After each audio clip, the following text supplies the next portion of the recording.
Keep talking about it. One of them is reverse sled. So you're talking about knees on your over knees. toes Yeah, guy. knees over toes. One is on a slant board where your heels are kind of lifted up, basically just doing a simple squat down. Oh, those are amazing. Yeah. What are those called again? I don't know. Kyle had me Knee do milkers? No. Yeah, you're at an angle and you're like sissy Yeah, squat? Yeah, it Yeah, like that's reenacts a what it's sissy squat. Those are really hard. What's and the other really one? good. Oh, the basic one is like putting your knees over your toes. So like you put your foot up and move your knees over your toes like a lunge. He lunges like so far forward, but like though. way past your toes to the point where you're stretching out your hip flexors. Mm-hmm. And then some tibialis raises against the wall. Tibialis major or minor? I don't know. Get the fuck out of here. Dude's never even, He said it with a straight face. never even heard of these muscles. Majoris? Ursa minor? That's good, dude. Hold on. Can we get some more light on Nick? He wore a black t-shirt and he looks like he is just Oh, this is Oh, great. yeah, Jamie, a little more light on Absolutely. Nick, please. just tweak. Can you just turn that light? Help the poor guy out. We're in black on the pod. This is great. That's not Maybe gonna do Can't it. even notice me. Slide it towards you, maybe. Is Is that possible? I think it was a choice. Who are you Yes. speaking to? Just say Eric. As if there's like a When per- you reach a Turn it. certain proverbial level we of behind the- royalty, you just Is that better? Can yeah, we? that. I Can mean, we? that made it like 1% better. I think. Well, Thank you. It's okay. No one cares. I care, Nick. All right, I appreciate you caring. I want you to be seen. oh. Trying to think what else for the ankles he had. Oh, they sell. Well, I would love some ankle stuff. I've always had very tight He's ankles. got- I sprained or tore so many ligaments in my ankles from soccer. and your knee. Yeah, my knees are pretty fucked too. But eventually he sold gear, but like the gear he sells, you can recreate very easily. But one of them is like an ankle board, like almost like a Yeah, yeah. balancer thing. And then another one is basically a manual reverse treadmill. It's like a mini treadmill, like this long, and you just take reverse steps on it.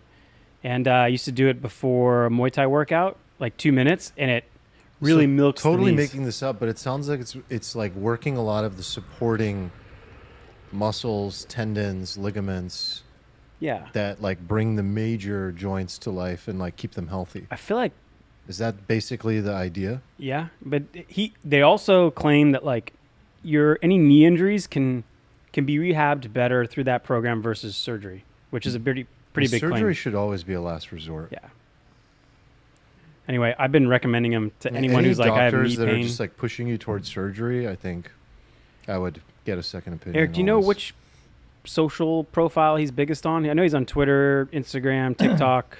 I think I just saw him on Twitter because I don't have Instagram anymore. I'm the only one who abided by the dopamine detox. I don't of have it either. Removing Instagram. I still haven't had it. I don't have it. I haven't had it forever. I can't You're not believe listening. actually- I also don't have it. So Arman will like send in our text thread like Instagram. I can't see him links, either, by the and way. I don't. I've been meaning I to can't even admit it open to them. you. Open them in the web browser. No, I No, can't it open doesn't them. work. It tries to get you to log in and Log sign in. up. I'm not logged in ever. Log I don't in. have it. So he's got 1.8 on YouTube. He's got 2.7 on Instagram. Sounds like you need an knees over Instagram. toes guy. Yeah. Yeah. He's kind of a big deal. It's good life, Alpha. Literally never heard of this guy. Yeah. Like a lot of people are like, oh, I started doing squats and my knees hurt. It's like, just do the knees over toes. Do the knees over toes. You'll feel so much better. Okay. Oh, wait, hold on. You're showing it. Here. I'm going to Yeah, do yeah. a 10-step checklist. Oh, Ah, see, that's what we see. Log See? in. Log in. All right, we get the feed only. All right, get off that shit. Why? You don't think this is important? What? Free You have to advertising. log in. You Free can change advertising. lives. We're out. This is real alpha, We Steven. gonna log in live and then like I'm not logging in. yeah, exactly. I'm it's just over. showing you the... Yeah, I'm out. We Okay. tried. Mr. Spice. We tried. What's his Okay. Scoville level right now? Scoville level. He's, 6,000 out of he's 9,000? at a Serrano pepper at least. I gotta keep the show moving along here. You know, All right, well, people here. they're I hear they're short on attention span. What the is first, like, what is it? 30 You're, seconds, you know? Oh, I see. You've got you have an algo running That's right right. That's Mm. right. I'm Okay. optimizing for the algorithm. now. All right, This great. is my only time I don't optimize. Is this fucking podcast, and it's kind of nice. It's kind of nice. This podcast could use just slightly more algo. Yeah, Sorry. algo. Sorry, I got we could use your tools here. I a got little nothing bit. left, dude. We run on the hopium algo. Yeah. Well, cheers. What are you guys drinking over there? I see. We've got EJ Old Fashioned, which means I'll let you tell him what that is. Okay, yeah, I still don't know how to make an old fashioned, but Nick's coworker Alex helped me out, and Yeah, I took a gander and You're like walked the away. equivalent of like a snow cone in there. Like it's I just that snow cone all juice in I there. saw is I looked over and like the amount of simple syrup that got mostly poured syrup into your with a touch cup of- was Okay. shocking. But I will say this is the bourbon that Emma gifted us, and it is Yes. delightful. It is delightful. It's I'm drinking delightful it because in it's celebration of Emma. 80% Sugar. It's somewhere around here. Oh yeah, my drink right in here. particular is delightful. Oh, quick shout out too to my cousin Tyler who attended Yeah, Alfalfa Great to Palooza. meet It's his Tyler. birthday Awesome. today. Oh, Yeah. happy Birthday, birthday, Tyler. Tyler. Happy birthday, Happy cuz. B-Day, Happy bud. birthday. Yeah. Anyway, yeah. I didn't Love get to shout meeting out people Tyler. from Alfalfa Palooza last week, so Yeah. I had to get at least one in. No, today's the day. All right, let's pay the very little bills we have, but let's pay them nonetheless. bills. So go to zbiotics.com/alfalfa. Use the code alfalfa at checkout. You get 15% off the pre-alcohol. The pre-alcohol is the world's first genetically engineered probiotic.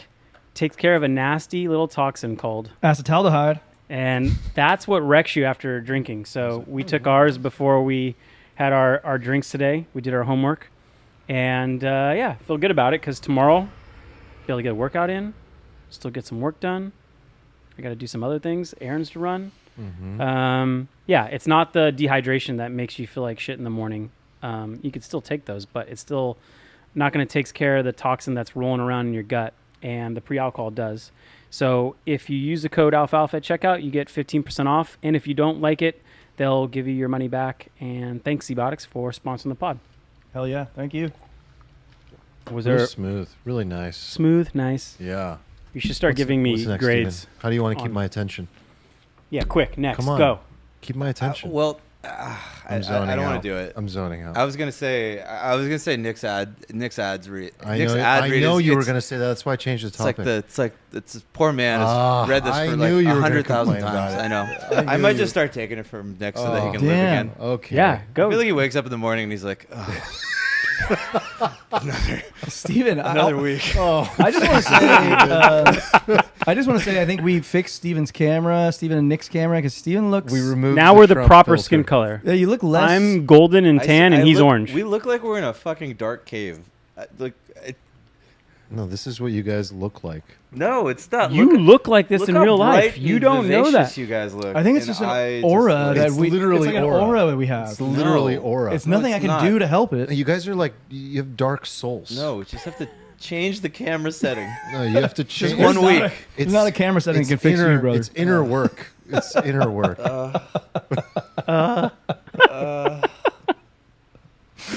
Why am I Who here? needs an Why, algo? why am Come I on. here? Come on, just let us cook. Just Just trying to match Scoville units. Yeah, let's go. it's like 36 more hours and I'm on vacation. So I you got going some on alpha vacation? for you guys Yeah. today. Where are you I'm going? going to Poland. Wait, you're going to Poland? Yeah. Why? I'm going to the international Chopin competition. What? Are you competing? Sick. No, Okay. that's ridiculous. Wait, hold on. question, So but these thanks. are these are pianists who play Chopin only. Yeah, it's like the world's possibly most premier piano competition. It's a big deal. Krakow or where? Warsaw, but Okay. then I'm going to Krakow after, which I hear is lovely. Sick, great. dude. So I saw you post in the Discord like I'm taking a vacation, but I didn't know if you meant like you're going somewhere or if you're just like taking a break from the internet. I mean, kind of both. Yeah. So I've been kind of a little detached. Like I didn't have a lot of topics this week because I was trying to just not internet. No, that's good. I also think those two things aren't necessarily mutually exclusive because you, in particular, might go on vacation somewhere and still be like tethered to the internet. Yeah, I'm trying not to do that this time. Yeah. That's why I was sad when I woke up today and just saw everything turbo pumping. I'm like, God damn it. It's okay. It's going to be one of these. Are you just going to Poland I'm doing a couple of nights in London on the way on the there. way in? Or okay, I nice. love London. Never been. You're kidding. I know. It's like the It place has where you go eluded me. before you go anywhere. Yeah. I've never had to go through You London. take like what? You've never been through Heathrow? Yes, we have. It's okay. I mean, Arman doesn't really I travel, never dude. Stopped in, I've never, that's a famous line. I know. That's a deep cut. I've never stopped in and gotten out. In Oh London. yeah. Yeah. We stopped in Heathrow on the way to Africa. I'm one sure time. I've stopped there many times, Yeah. but never gotten out. It's underrated, man. I think. You know, in those places, like the reason is like really logical. It's like as a traveler, I just kept going to places I wanted to go, and I was like, well, I'll eventually get to England, and I just never have gotten there. I feel like you It's could like do the it later in low-hanging life. fruit. Yeah, it's like so easy. It's like Mexico. I'm like, but I still haven't gone. Yeah. Yeah, But you've been to Mexico. Mexico, You- never. You've The fuck is definitely been to Mexico. Okay, Um, well, enjoy Poland, man. yeah, I'm How excited long- for you. How long are you going for? Will you be back next week? No. Hmm. Wow, should I break it that Wait, I won't hold be here on. next week either? Hold on, and you Really? guys are going to. Wait, is Tony Robbins over the weekend, or? No, it's on the following day. Starts Thursday. But Nick's going to be gone too. Hmm. Oh. We got a special. Wait, a duo with a We got guest? A duo special. Ooh. Yeah. Surprise guest? 2 guests. Mm, I like. Okay, so a little that'd get crazy. inside You might need baseball. like 4 guests to fill this hole. Yeah. To fill the magnitude of the No, absence. I just think that We just we need a need to little just light. like get some people who have some aura. Yeah. Just one is enough. My aura is so magnificent. Well, Dude, they're like black holes of aura.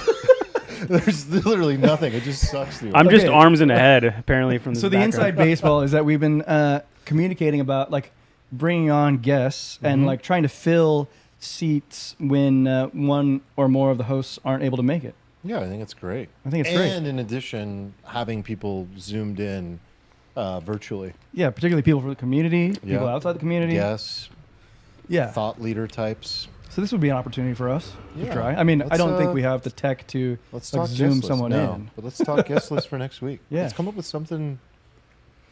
Don't If don't it's a- promise what you can't fulfill. No, we'll be fine. Okay. Our stats are suggesting that the guest should be an attractive woman and that we should put her on the thumbnail.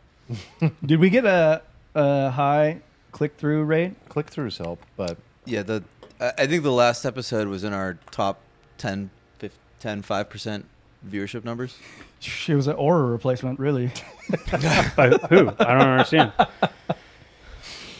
Faria did a great job. That was fun. It was Fun fun. combo. That was fun. It was a fun That's combo. good. Flew by for us. It was yeah, like it was a long one. It was a long. it was a episode. long, fast episode Yeah. for me anyway. All right. Somewhere out there, somebody's like, oh, but not for me. It I was got fast. some alfalfa for you guys this week, and Oh, I'd hit like me. to kind of like make sure we're still bringing the life alfalfa to the pod. Yeah. So, starting off point with Alex Hormozy sharing some of his best returns on money I've ever gotten in order. Eric, if you can show that. In order, which I appreciate when people take the time to do that. Can we enhance? We've got a long list here of 16. I Zoom don't in a know if little I'll read them all. I'll just give you some of the ones that stand out to me. He already lost me on number 1.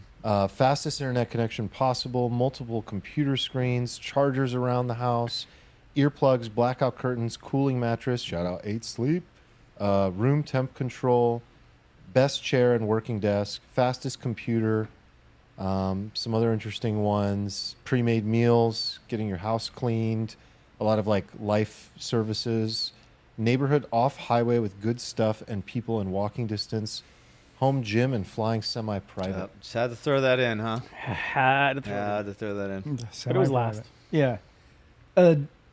So those are the ones that resonated with you? I love, no, I just reading them out, but I love these kind of lists because I think return on money is such a fascinating, like, we spend money constantly on things without thinking about like What the the real return is, value yeah. of the return of it. And like, there are really small and inexpensive things that have a significant impact on your life. Like when I first looked at the price of an 8 Sleep, I was like, okay, that's expensive, but I would pay 5 times as much for that now. It's been that good. Isn't that thing like 6 to 8 hours a night of my life? Like it has fundamentally transformed my sleep. Or like I agree with like a fast internet connection. I know Is that Steven really number disagrees. 1 though? I mean, the amount of time I spend at a computer and download huge files and upload huge files, yes, it makes a huge difference. I feel like I perceive nothing past like 100 megabits. Well, what I'm wondering is like I have like 1,000, and I don't know that I would know if I had a. well, that's what I'm 100 wondering. It's suddenly.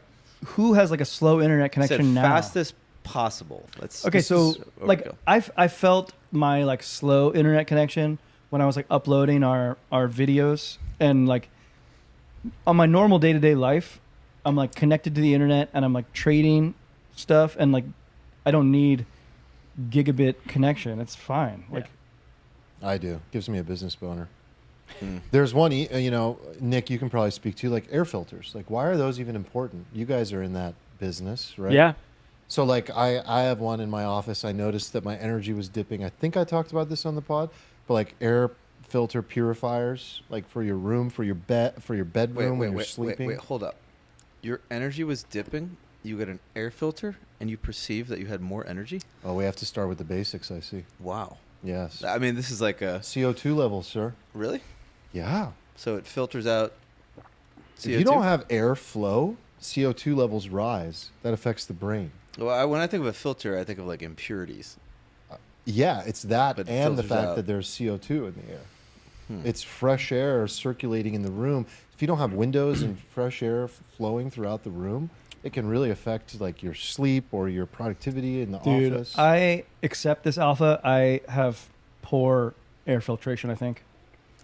I mean, You know what I did for the first time in a long time? Replace your air filter. Replace my air filter in my home. Like Yeah, those I are- have How like how dark was it? I have like central HVAC or whatever. Was and it as dark as our aura or what? yeah. are you supposed to do it like every 3 months? 6 months, I heard. 6 Wait, months? what? I did it like God. after like 2 years or something. Oh, bro, And it was 2 years. dusty. So dusty. Yeah, I think it makes a big difference. Dude, I had this guy I play pickleball with, owns like a HVAC company, came over to look at my shit and told me everything was totally fucked up, obviously. He looked at my air filter and like laughed at me. Yeah, I'm guessing yours. He's is like, you're not yours. supposed to change this, right? I was just like, I don't even know what that is. Right. He's like, when's the last time you changed this? I'm like, never. Yeah, it's been years, right? Not since I've ever owned the house have I changed it. Yeah, so I changed it, and I'll be honest, I didn't notice a difference in my energy levels, but I'm also not really like that cognizant of these things. Like I'm the type of guy who like doesn't notice energy levels. Too much aura. Yeah, I got too much aura. I mean, number one on here is obviously pickleball. The dollars per enjoyment is it's incredible. It's like I agree with that. I mean- $5 for like 2 hours. Yeah, what's of on your events. guys' Amazing. list? Pickleball one. Number two, Mexican beer. Right? I mean, like honestly, not even trolling. Like for how cheap this stuff is, versus just like the vibes and the enjoyment. Just First of all, I'm here incredible. for Steven's list. This is like almost exactly my list. I just want Steven's list. I don't care about Alex Hormozy. I would say Belgian beers over Mexican. They're good, but they're so expensive. Relative. Do I get About the return 4 on- times as much enjoyment Oh, on the yeah. Belgian beer? Oh, yeah. Mm, I I'm don't. with I'd Steven rather on have this. one 9% Belgian beer than like 5 of these like. But the Belgians, Pacificos. as good as they are good. And I don't even really care about the ROI, but they do give you a little bit of the bloatation where the Mexicans, Yes. you can just like drink them like water. Correct. And you know what the other problem is like they are best suited for just being in like a dark environment where nothing else is happening around you. Like if you were sitting on a beach watching a sunset and you had Belgian, it would just feel weird. Well, But yeah. the Mexican beer, Time and place. It fits perfectly into all that, you know? Yeah. Okay, I like this. Tunsky says you're triggering the landlord in him. Change your goddamn filters. I told Yo, home ownership's hard, okay? You're about to make this journey. There's all Yeah. this stuff that they don't tell you. It's already They hard. don't tell you. I haven't even moved in It's yet. not I'm like out. just having a okay, no, baby. the hardest part I'm about out. the hardest part about home ownership that Nick is, I can already tell he's about to experience it, is when your significant other says, "We need to change all of these things." Oh my god, there's so many things that yes, he's just gonna change. You were so fucked. Have you seen He's my? gonna for like 3 days and be like, I don't like these handles on the doors. We need new. You should we see need the new door Asana handles." project. Just Oh, you guys have a Items. shared Asana? no, it's not shared because that would be too much. Got to control the incoming tasks. Filter the incoming tasks. Yeah. I'm so excited for you. Somebody Thanks, should, guys. Wait, somebody should just make one of those AI pendants, but it's like just for your girlfriend. It just like listens to all her stuff, directly ports it to your Asana thing. Maybe it has like some connection to her biomarker, so it knows when she's just like, yeah, she didn't really want that. She was just irritated at the time or something, and it prioritizes it all, and then you don't forget anything. No, I want to use the same AI that Nick uses on his customer service, where it's like the first 6 answers are no. That is not correct. Just like I would like a refund. Nah, What but next? you would, but you'd better appreciate this upgrade. I had a. I personally love this list. I have Hue lights keeping the AC at 65 degrees at night. It's amazing. Oh my god, yeah, that's a good one. Hold How did you get away on. with that? Yeah, hold What on. do you mean? Because there's a woman There's a also woman in the house. involved. So at first she was like, "This is ridiculous. It is freezing cold in here." Yeah. And then I was like, why are women so cold? but I was like, They're give it always cold. They're always iron cold. deficient. Really? Yeah. Anyway, Wait. I don't know anything more than that on the subject, so don't ask anymore. Okay. All right, Eric's an expert. There goes our one listener. Bleeding. Sorry, Stephanie. Personal training. Uh-huh. I don't know. I think that's good value for the money. It's not cheap, but it just guarantees like you got to be there. It's like a good accountability. Trips in nature, like the last camping trip I went on, it was like $20. Yeah, this guy doesn't travel. Dude, There's that's nothing killer travel ROI. related in Getting here. outdoors. That's it's the killer. best. Epic adventures. Epic adventures, and they don't have to be expensive. I guess the way I would categorize that one is like it's not about nature specifically for me. It's about novelty. So like doing something really new and different Okay, that you haven't done before.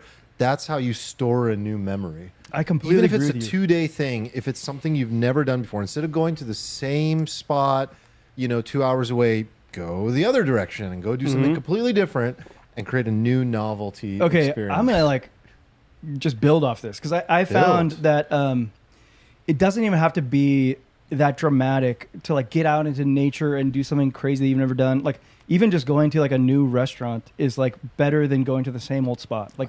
Just new is better. Always. Oh, Always. I figured out my best return on money of all time. It was the guitar I bought when I was 12. Okay. Nice. Wait, go on because first of all, I want you to play more guitar. Yeah, throw the piano out. I dusted it off. You guys are such haters on my piano.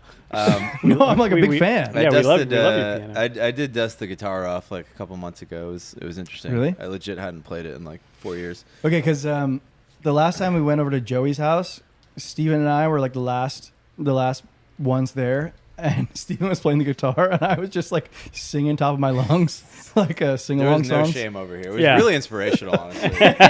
Joey- It was just Joey- it was dance like no one's watching. It was sing like no one's listening. And Joey's like, "Time to go home, guys." Get the fuck out of my house. I was in the middle of the hoedown. What do you mean? No, I mean that was probably $400 I spent at the time, and it just triggered basically just thousands of hours of personal growth, amusement, joy. It made girls kiss my awkward self in college. There's a lot of good things happen from it. So on a per dollar basis, incredible. Nice one. I got some easy ones. I never hesitate to buy a book. Best return on money. None of us mentioned books. Knowledge.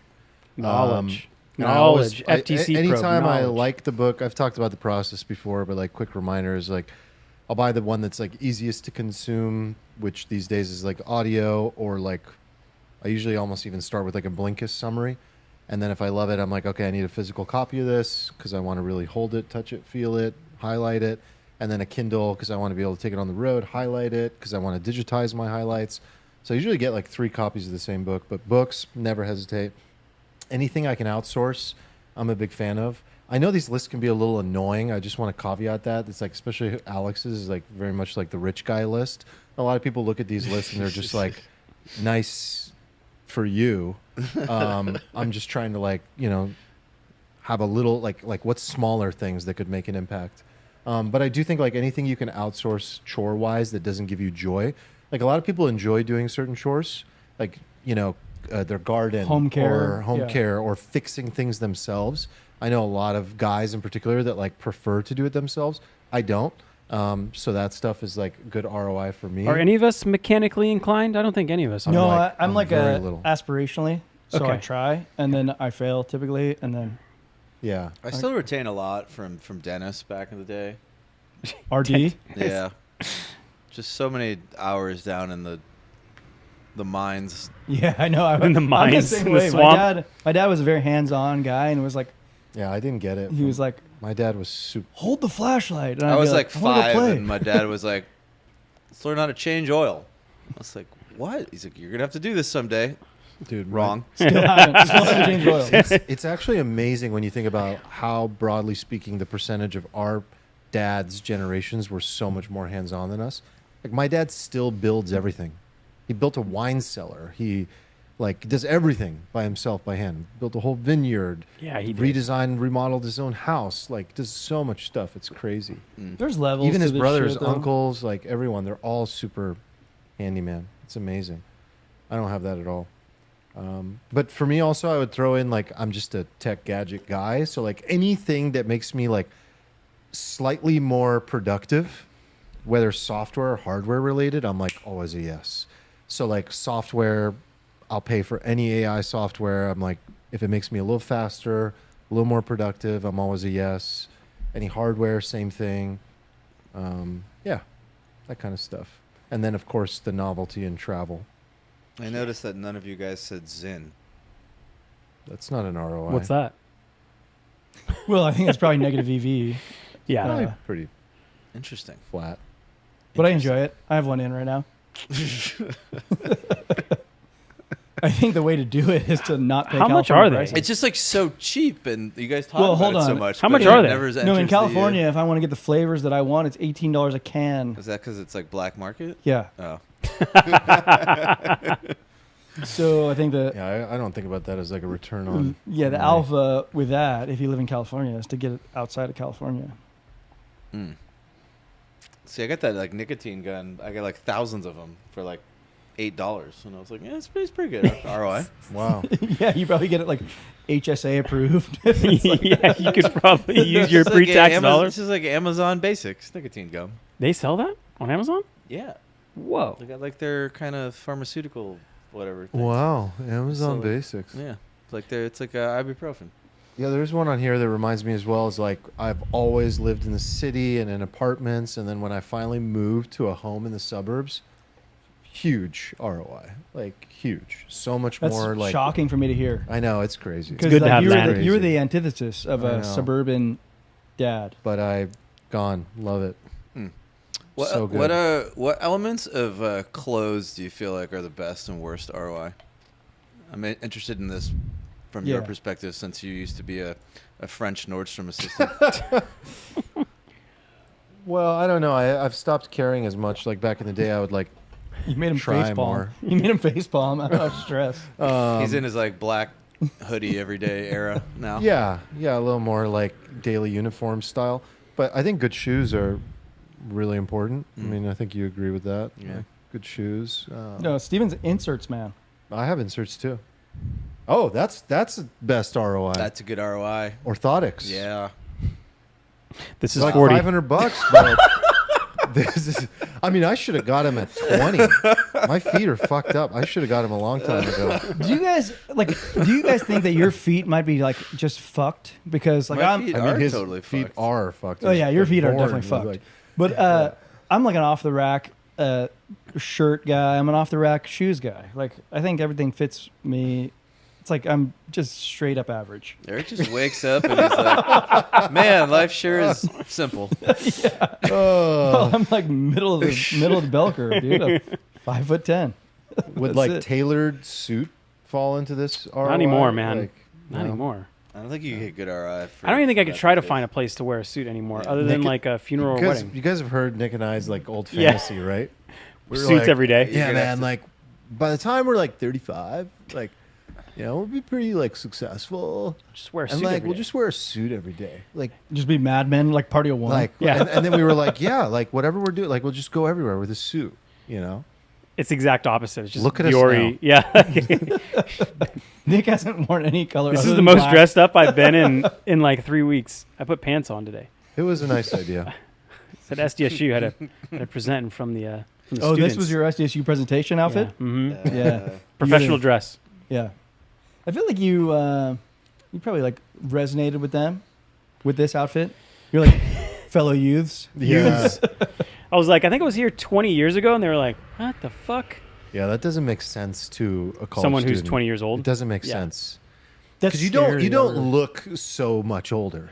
Yeah, but to them, but it's like, in oh, their brain, you're it's a like, whole how can- lifetime ago. How can you possibly Yeah. be twice my age? That's gnarly, actually. That it kind of just hit me just now. That was 20 years But ago. when someone tells you they're 40, when you're 20 and you look at them, you're like, you're so old. Okay, so Like, I it's, went like, back. so old to I you. went back to SDSU not too long ago, and those kids did look like children. Like Yeah. they're definitely kids. Yeah, you don't realize it. You think you look so mature at the time, Yeah. like in your own head. But yeah, they're kids. Someone's got to tell them they're all fucked. You know, I'm being Was it a told wake that up you, call talk? Little best, Best to focus up when you raise your foot, Nick. okay, I won't do that. Try anymore. waving a hand or something. We're blurry. No, we're not. We're fine. Look, we're fine. You're good. Sorry. Still no aura, but we're clear. I'm in like fucking Plato's cave over here. All right, well, that's it on ROI unless anyone has anything I think else. that's it. I could keep going, but we should probably move on. Well, here's another quick alfalfa and maybe an interesting discussion. Is this business alfalfa? Yeah, we never Business? talk business. So use this structure for your SaaS landing page. Thank me later. So I genuinely I personally just really liked this. Can we and- talk about what a landing page is real quick? Sure. So Steven's like, no, please don't. Okay, so what is a landing page to you? well, No, I'm just curious where we're starting. Like because where are we when starting? when you brought this to my attention, Mean to land. I suppose I didn't really understand internet commerce. You know, like, is this like what you would ascribe or This is where you arrive. is this what you would prescribe to every company that's trying to sell something online? Could be a homepage. It could literally just be like your homepage of your website. So this is how to build It's typically a homepage. a homepage. Yeah. Okay, you call them a landing page just to sound pretty cool, or I don't know why this guy called it. I prefer homepage. But yeah, landing page might be like maybe you came through an ad and it's a specifically designed lander for that prospect. Maybe it's To like make a sale. fine-tuned to them. Maybe it's not the homepage. Maybe it's more of a sales page, sales-focused, kind of like conversion-focused no, I'm very page. excited. I'm very excited to hear about this. Well, yeah. So the reason I'm sharing it is I think this is like cool. I think people that work in SaaS or tech for a company or have their own should check this out. This isn't like 10 out of 10 level, like, oh my God, level of detail, but it's the right structure in my opinion. And it has a lot of like best practices from a copywriting and conversion perspective. Having the CTA in your nav bar, being very clear. There's a lot of things missing that I can add to it, but like, Okay, there's so a main. So yeah, that nav bar at the top is pretty common, like from my experience. So you just have like you have like home, about me, what are our products? et Yeah. cetera. Yeah. I mean, I can give you some tips. Like when I used to consult or when I do this, what I say is that within the first 10 seconds of somebody landing on this lander on your website, there's 3 things they need to know. Who is it for? What does it do? And will it work for me? And all of that needs to be captured in that first fold. So like they just generally called it a hero area, but this is where you need to call out to the prospect, be very clear about who you're speaking to, be very clear about what problem you're solving, what you do, and how it will work for them. And they get results. Just to be clear, I think this is a unique. Maybe there's a lot of nuance here, but like what I want to know is it better to like be very specific in this hero area, or is it better to be more general? So there's so much nuance within that, but it depends on like, well, is this like a targeted landing page for one specific customer you're trying to attract and you ran an ad to like 45-year-old women that like yoga pants, then yeah, you want to be ultra specific. But say like you're running a SaaS company and people show up on your website, then that just depends on like where you're at in your product market fit life cycle. So if you're early stage, you want to be as focused as possible so that people are really clear if it'll work for them, because you want to prove to that market that my solution works, and then you can expand that ideal customer profile, that ICP, over time. And eventually you land on a bigger website like OpenAI, any other SaaS company like, say, Trello. And in the early days, I bet Trello was like very specific who it was for, and now it's just like general project management tool, or Asana in its early days, or ClickUp in its early days was like really focused. Now it's like a little broader over time. Would you agree with that? Sorry, I was taking a sip. Yeah, all of it. Like typically you come up with personas 2 or 3.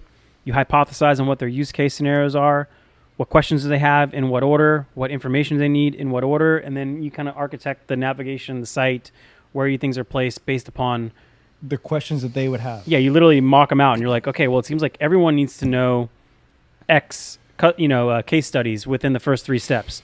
Okay, we need that within a click or 2, and then you do it. The thing that's tough about SaaS landing pages is compared to e-commerce is, we have like thousands of transactions a day, so we can experiment and just run a test. With SaaS, you might have 1,000 visitors in a day, not actual leads or demos. So Long you have to lead like time. do research, be a little more thoughtful, take your best guess, and hope it does well. Typically in SaaS, you're solving that question upstream. You're not solving it when they get to your website. What does that mean? So like Nick is running an ad and then identifying who converts better based on the landing page and then being like, okay, that's my best prospect for this. In SaaS, that's not what you're doing. You're solving it before they even get to your page. You're solving it by talking to customers. You're solving it by doing market research. You're solving it by validating, by building an MVP, by putting it in real people's hands. By the time they get to your website and you're ready to like promote your product, you know who you're speaking to for the most part, or you should know.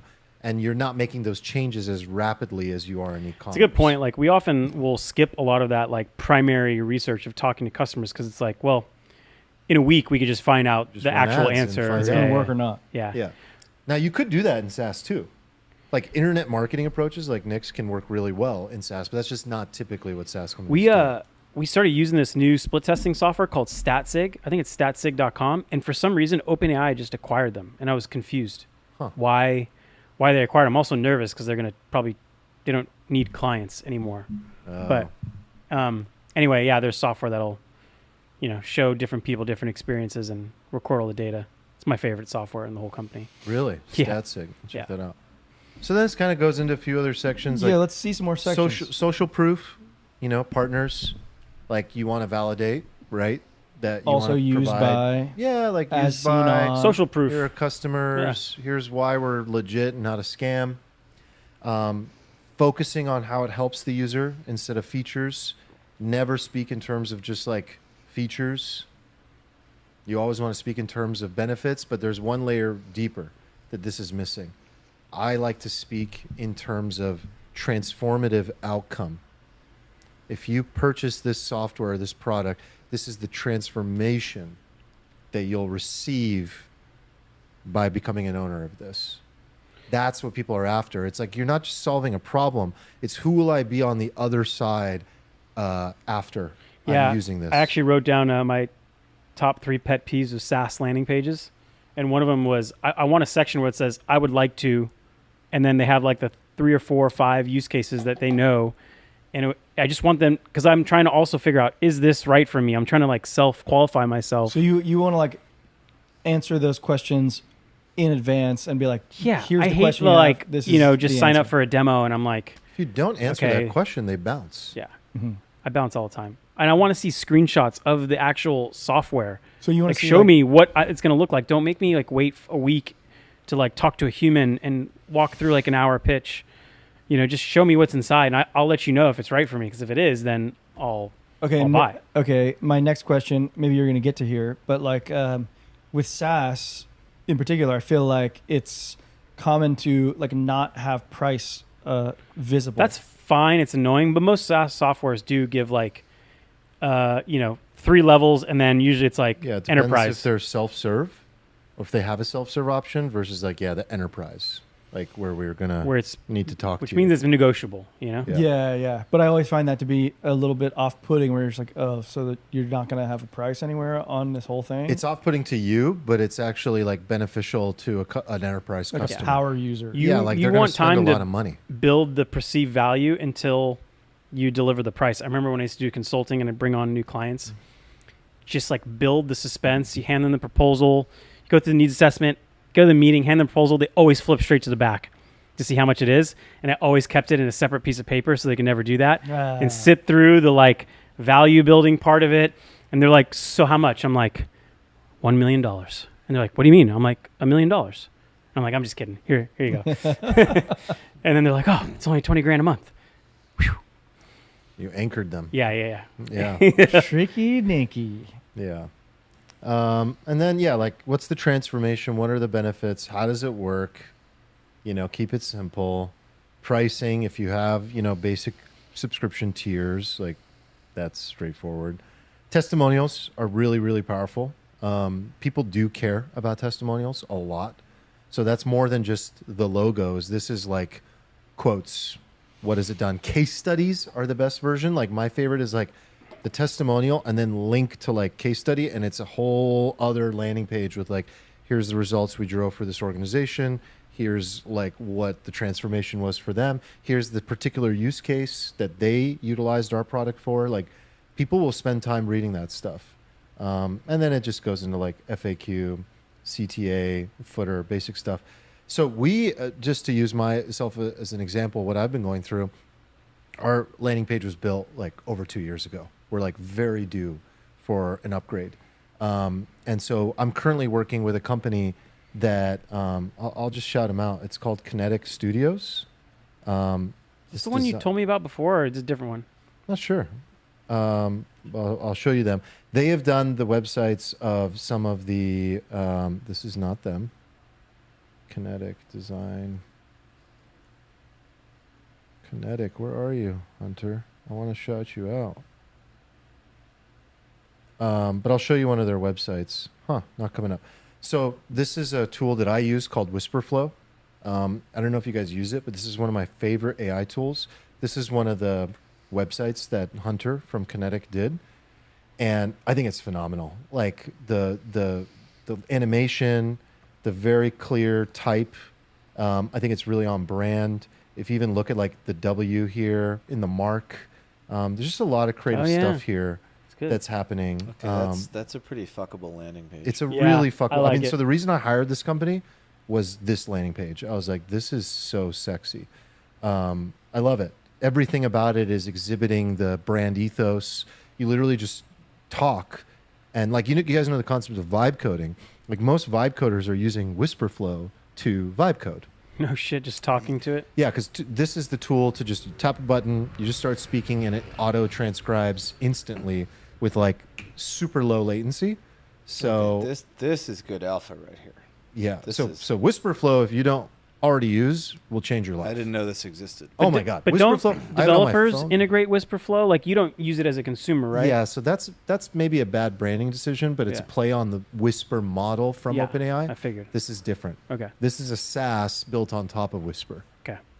But yeah, I mean, Whisper, the model doesn't like natively integrate into Replit. Didn't Steno use Whisper, the very version 1 of... It's still there. Yeah. It's still there, but it's like... I do stuff through WhisperFlow.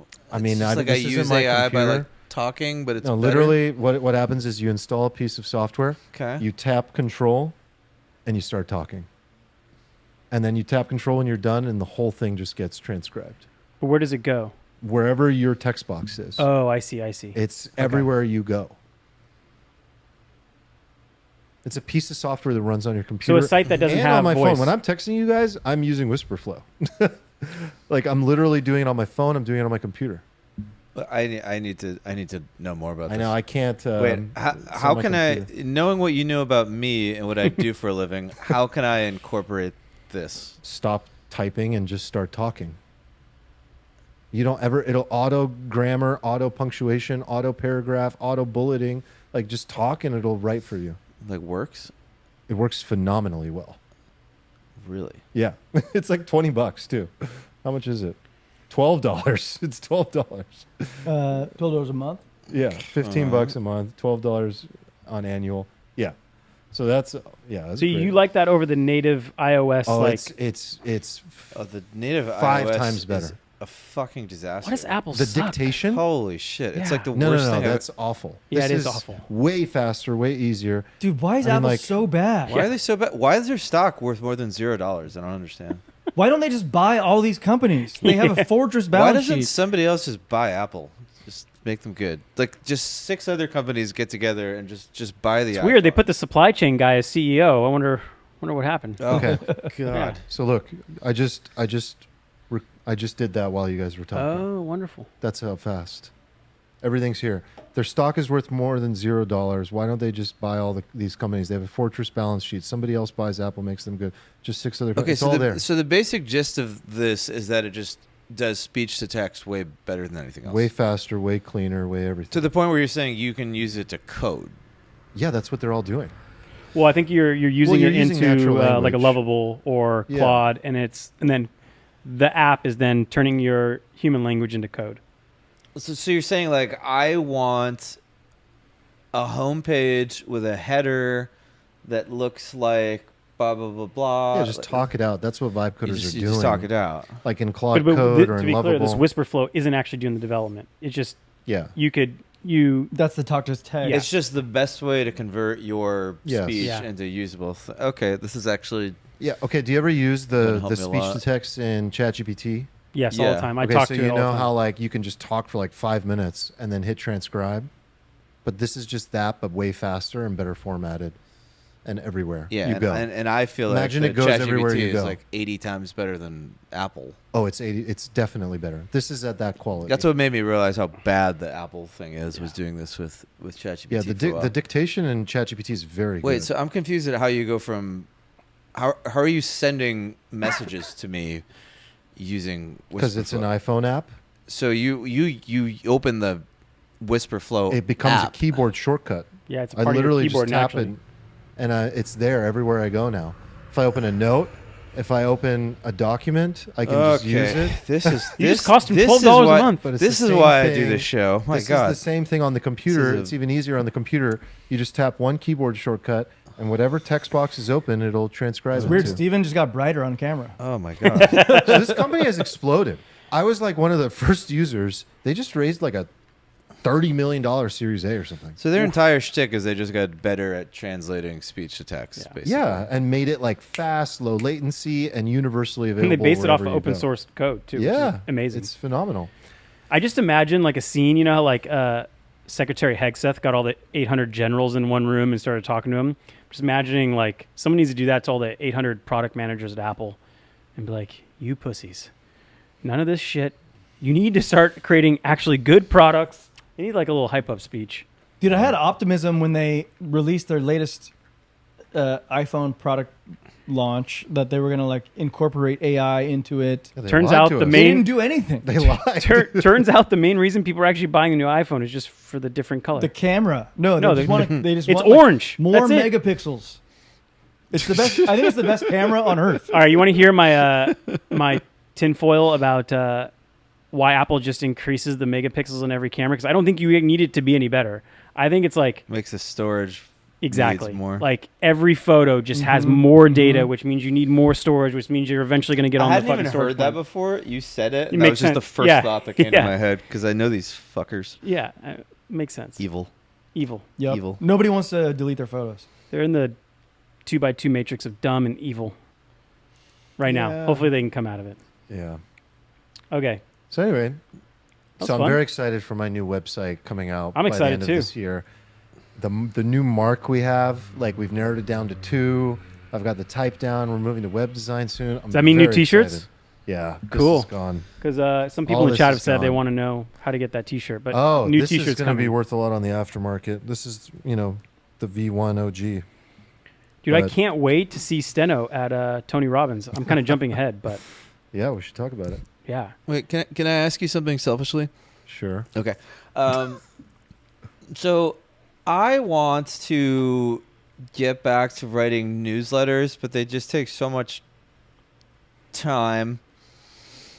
I want to just like walk my dog and just blurt shit out for like an hour into something, and then I want to come home and just have it like formatted and then turn that into stuff and kind of resynthesize it. I don't use like one of these, but there are platforms for that specifically for like raw dogging content in and just like having it churn out a LinkedIn version, a newsletter version, different like, basically all they've done is they've prompted underneath. So you could build it yourself with like a GPT, or you could use one of these platforms, but it's just a prompt on top of your raw content and it'll format it according to like, you want to give like a 1, 2, or 3 shot example of like, this is what a world-class newsletter looks like, and then just take that and take your raw content. You could do that in Gemini. You could do that in ChatGPT. Just build a GPT or have a Gemini or have a Claude project. Here's a beautiful structured newsletter. And then every time your instructions are, I'm going to blurt out garbage to you for 5 minutes and then turn it into a newsletter. That's easy. That seems like only like 1 or 2 hops. Alternatively, like today, I feel like I recorded like a very, very good kind of market analysis for the Magic Lines crowd. But it was like 2 hours. And I know that most people are not going to listen to that entire 2-hour video.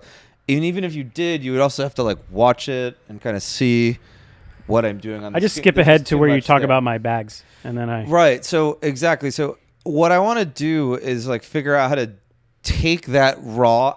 This is what I want to do, because like I feel like I like to work in a way where I just raw, just top of mind, work through everything. It creates very, very, very, very, very long content.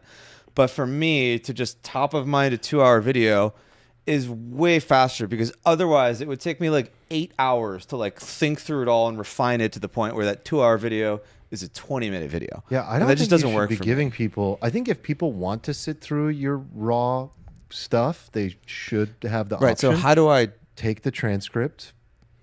But there's a visual element to it that's important too. Yeah, I mean, you know what I'm saying? Yeah. I think just timestamp it. Yeah. I started using Loom, and honestly, like it's made my life a lot easier, because there's a one button. It skip ahead on your timestamps in the Loom. Timestamps, and so I think it kind of helps. It's much better than before, where I was just like, here's a 2-hour video file. Good luck. But like I can't spend more time formatting it for people. Otherwise, I'm just like, this is not worth doing. But also, it's not useful if I just ramble for a half a day. I mean, yeah, if they need the visual, then timestamps. Yeah, I totally understand what you're saying too. I think it was it Mark Twain who said like, I wanted to take the time to write you a short letter, but instead I wrote you a long letter. Right. Because it's oh my God, I've never identified more with something. It's very hard to be concise. It takes deeper thinking. Oh, okay. Yeah. Interesting. Well, thank you. Thank you for leveling me up. What's next? Yeah. Let's see. I found Hunter, kineticstudio.com. Okay. He's very busy. But he's done, sure. Like he's done some of the biggest, like Super Whisper, Anthropic, those are very pretty websites. Claude.com, Ethos. I think Robin's you website? referred to them as fuckable. I actually did not know he did. I didn't know he did Claude. This one's really cool. Para AI. If you do Claude's website, like you probably got it. Base 10 is really cool. This website. This is a cool company that we've worked with before. Beautiful website. Beautiful. Yeah, really good stuff. HeyGen. You guys know HeyGen? Heard, yeah. The UGC Yeah, for video. ad creator. Yeah. Oh my. Yeah. So anyway, HeyGen's creepy. That was a cool alfalfa round. I like that a lot. am I just flowing? You want me Keep to going, go dude. You're flowing All right, perfectly. So the big thing in AI this week, it was this- very this- controversial. This is the big one. Let's go. is this idea of AI ready. slop. Yeah. Slop. And there's various forms of AI slop. AI slop is something that's complained about often in the workplace with like people that aren't really AI native. Like we all get those emails, and it's just like, God, Laura, you put no thought into this. Dude, I You know? get like 8 emails a day for Steno to me about fundraising, debt offerings, service providers, Oh, and you it's got listed, all huh? AI generated pitch emails. Yeah. That's my hell of AI slop. Slop life. Yeah, Yeah. it's a lot. You probably get And 80. You know, the latest, so there's AI slop in the workplace where it's like people, like, do you blame the tool or do you blame the person? I personally blame the person behind the tool. It's not the gun. No. Sure. Okay. I agree with that. But here's an example of AI slop that is just like intended to take over the world and like well, let me not even give my opinion. What's the name yet. of this thing again? So there's two actually. So Meta went and spent $1 billion acquiring all this talent. We talked about this many times on this podcast. Acquired Scale AI, brought in Alexander Wang, the CEO of Scale, to be the head of superintelligence. And this is the thing that they decide to launch. This is what they built. This is literally, so if you can share the screen, It's up. Yeah. this is the first release. This is an AI generated Newsfeed, like for timeline, reals. kind of, like. I don't understand why they put it in a separate feed. It's in the Meta AI app. I didn't even know that existed. Yeah, I don't. I mean, So the idea is you create AI videos, you remix AI videos. I don't think people can hear the audio anyway. it's caption inspirational music playing. Yeah.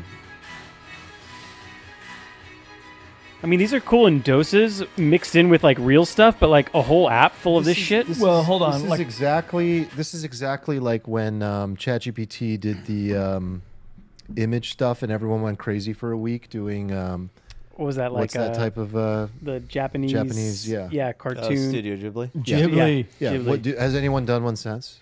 But that That's a good point. Ghibli was pretty sick at the time. Pretty awesome. I still see them. Okay, lot. so I want to ask you guys if you're approaching this from a perspective of good for humanity or good for Meta, the company, Let me the show stock. I want you to hear one more. I want to hear Arman's So within take. a week, now yesterday, OpenAI comes out and says, we are about to launch Sora 2 as a standalone app. And here's this whole trailer. Everything was generated by Sora 2. I mean, this is pretty epic though. So Sam So is this AI. This is AI. Damn. Jesus. Avatar. Imagination engine ever built. And it's packed with new features. I'll pass it to Bill for more details. The physics part of this is wild. The fact that they understand gravity and motion the This way is all humans move. AI.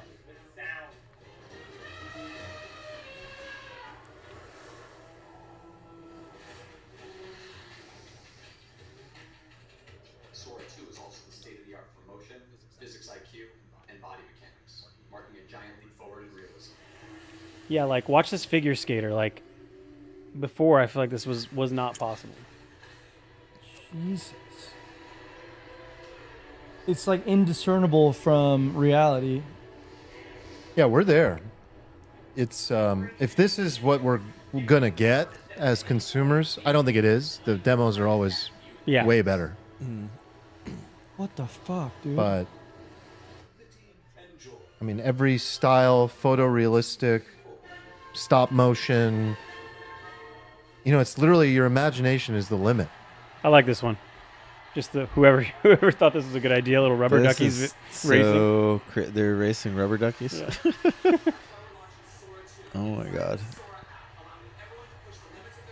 So It's clearly a selfie feature. Sora. okay, so So Sora. now we have two. Okay, we obviously know which one's better based off that demo. Yeah. Sora's way better. Is Sora something that like a layperson can use? Can I use Sora, or do I need to invite? It's literally going to be an app on your Supposedly, like Sora is specifically good for this cameo feature, where like if there's an existing video or you take a video, you can cameo any of your friends. So like, let's say we're friends in this app, I can @ Eric Johansson, put you in the video, and it looks like you. Oh, sorry. Or you can just put yourself in. Put yourself in, obviously. Yeah. Well, Which- guys will definitely not abuse that with their friends at Yeah. all. That's gonna go over well. Okay, so I mean, there's so many threads here, right? Like ethical, moral, the technology itself. Are you impressed? The idea of how much money and time and human intelligence has been spent on putting this together. Do you think this was a good use of that? Like many threads to Yeah, pull all on. these threads. I got the impression in our meeting yesterday that you were a little upset at the misuse of human capital. Is that fair? Yeah, I mean, you know, this isn't it. Like the tech is outstanding and revolutionary and mind-blowing, but this use case of wanting to just like consume people's attention with AI slop and get them, they're already stuck on their phones. They're already like consuming TikTok videos. Now it's just going to be like remixed versions of just like AI generated slop. Like I just don't think this is it. I don't think this is how we reach super intelligence. Like this is not it. But I think that this baseline technology will be used in really interesting, novel ways. Okay. But the use case of how they're trying to deliver it to consumers is off. I think the use case is the most interesting to me, that they're turning it into its own, basically a social media app is what it is. It's like another Instagram replacement. And I was looking up how much OpenAI lost, and there were some numbers in the first 6 months. So they did 4.5 billion in revenue and lost had 6.7 billion in expenses. So they lost 2.2 billion in the first 6 months. So they're probably on track to lose about 5 billion. And like, imagine the server fees when you release this on the world. Like they're actually going to lose more money as this goes on. And I feel like they just need the ad revenue. They need attention, like consumer level attention, so that they can sell ads, so that can fund the research, which can then deliver us some kind of, big exponential other gain that's maybe worthy of all the human capital. I agree. I'm not surprised that they go after this market when the biggest companies on earth are the ones that literally do this. They run. Yeah, I mean, Facebook has a cash cow that funds their research. Google has it, funded DeepMind for the last 10 years, losing money.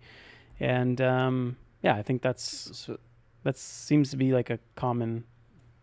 So you're mad specifically about the fact that they turn this into a newsfeed? Here's a tweet that I think encapsulates, like, it terrifies me how many talented people are contributing to a future they wouldn't want to live in, building something addictive, exploitative, destructive, something they'll ban their own kids from using. And for what? A paycheck? Surely there's a better way to use your gifts. What is the something? What is it? What is he referring to? He's referring to this exact thing, but I actually don't think that's what exact thing.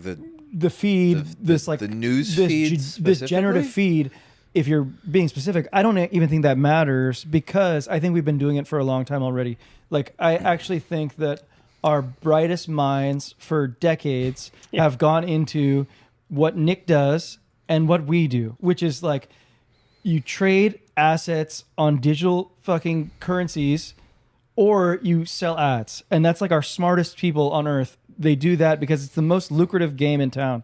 And like, what's going to be next is fucking disgusting too, but it's no different. And I think as we get older, we're more likely to agree with a take like this, but it could be considered a boomer take. Like, Instagram started off just adding filters to everything, and this is just the next generation's version of that. It's going to be a cool app that they can play with, assuming it's easy to use. I mean, like, I read the comments under the post that was shared, and it's basically just universally like, go fuck yourself. Oh yeah, this is super unpopular in AI. So it's right like now. super hated.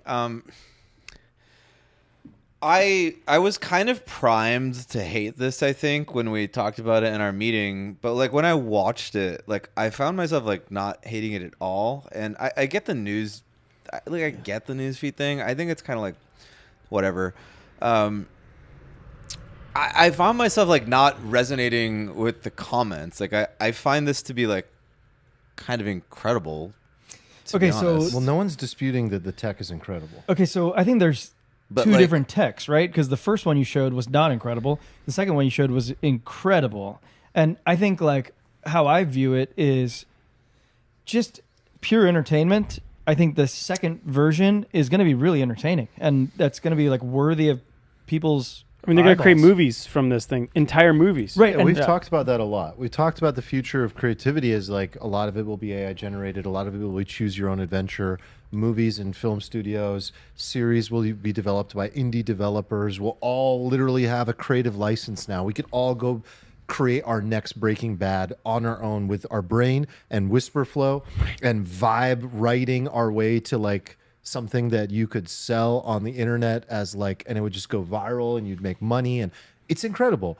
But like, if you're trying to create an app to trap people into, to just like scroll through and remix, I just think of it as like the next generation of like a more severe form of like doom scrolling. Yeah, I'm not into that. I'm into using it for creativity to build art. That sounds great. I think you could be seeing like the Friendster of whatever this eventually moves into. It's like the first version that got the like primitives right, but like it just wasn't in the best time. It wasn't right time. Wasn't the best UI, and That's what I think. I and think maybe it is, but You think it'll flop? I think these apps will. I think no one's going to use the Meta one. I think to Eric's point, the Sora one is a little cooler, but I don't think like the use case is go to this app and scroll through an infinite feed of AI videos. I think the use case is the creator ownership economy has more tools to do things that they never imagined possible. okay, so that's interesting though. Sorry, can I? Yeah, no, go. So I like what you said. It's really for creators, but if all the creators end up on here, they're typically the like influencer. They bring the audience themselves. That's what they want. Dude, the creators and that might work out for them. The creators they are people want. you've never even heard of. They're like not from Hollywood. They're like just people Exactly. in their basement that are making cool shit. And it might be 7 seconds, but it's like really cool, and it's gonna get bazillions of views because it's cool. You know what's interesting, and keeps coming up as we watch this, but some of the team went to like a marketing conference last week. It was here in San Diego, and they kind of reported back like how companies are using video AI generation in ads, and the like consensus was, don't create the whole ad using AI. Just create the scroll stopper part, the part that like catches your attention, gets you to stop scrolling, and like awes you and captures your attention. But then don't use it to sell the whole thing. Meaning like really what they're saying out of like a minute video or anything, imagine on your Instagram feed, your Facebook feed, and also in ads, it's really just that 3 to 4 seconds that you really would use this for before people go, oh, this is like, not real, and maybe they start to lose interest in it. I don't know why it keeps popping in my head, but maybe this is not meant to be a whole app. It's just meant to be, like you said, a piece of the creator workflow.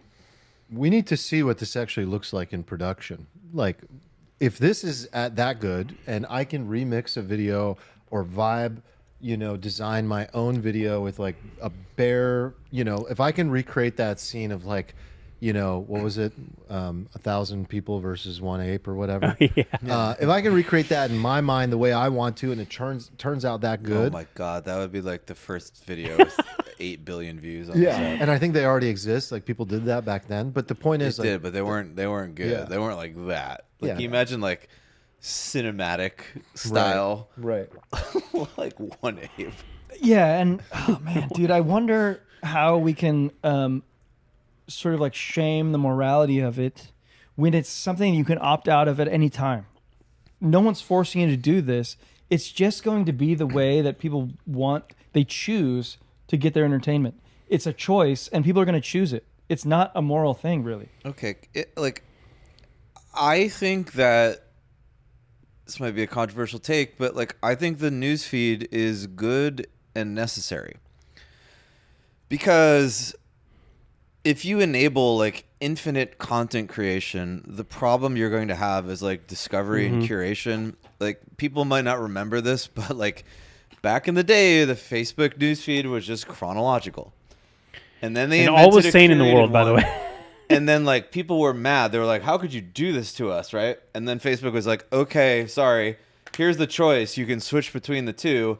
And it turns out that nobody wanted the chronological one. Like everybody just ended up using like the equivalent of the For You feed, much like me on my own freaking X account. Like I actually very rarely use like the My Follow feed. I actually like the discovery and curation element, even though I have to like manually tell it to stop showing me videos of people being murdered like every 3 days, right? Surprises that you didn't ask for. Yeah. So like I think that this is a good thing in the long run and necessary, because like we need like a curation element, and like obviously there's going to be downsides of that, but like what's the alternative? I think the reason people in AI in particular are frustrated is like, this is super intelligence. Like this is your first But launch. aren't you impressed? Aren't you somewhat impressed with the technology? And isn't it good that like Google VO3 or whatever they're on has a competitor, and it'll just accelerate the innovation? Aren't you somewhat impressed? Yeah. Oh yeah. No. To make it clear, I'm very impressed by the tech. And It's I almost like think too good. It's like it's gonna incredible. It's gonna entrap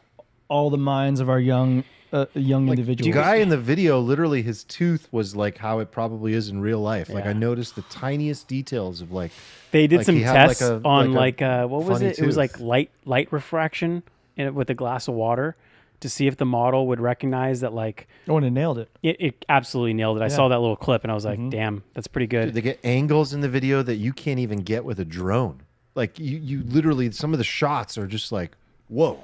Holy Do shit. you guys remember that horrible movie I recommended called Mountainhead on Yeah. Max? Yeah, do. I tried to watch it. I couldn't get through it. The script writing is so horrendous, right? Yeah. But the concept of the movie is that these four titans of tech, it's like Zuckerberg, Elon, I'm trying to remember who else would be in there, Sam Altman. They're all buddies. They all go to the like mountain resort, and while they're there, one of them releases this app. But this is the concept of the whole movie, that they release complete AI generation for videos that is unrecognizable from reality.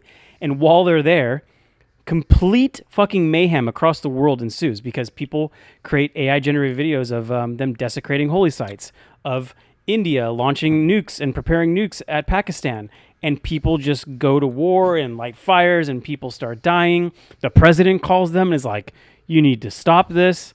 And anyway, I could see this kind of like... Well, yeah, I think that's an in one day. interesting point, too. It's like we're so concerned that we're going to lose our young people to this app, which we are. you're going to lose the boomers in control. But how about if we like can't determine the difference between reality and fiction, and we literally just like lose all the populace to sanity? Yeah. Probably more likely that than... I think no. I mean, they're going to watermark and disclose and things like that. But Yeah, yeah, but some people will still be like, In a year and a half, they're like, I don't know, the model weights will be released in some open source way and it'll get out. yeah. One of the things that was interesting to me was like going back in time and like trying to like look at like analogous technologies. What'd you think and about?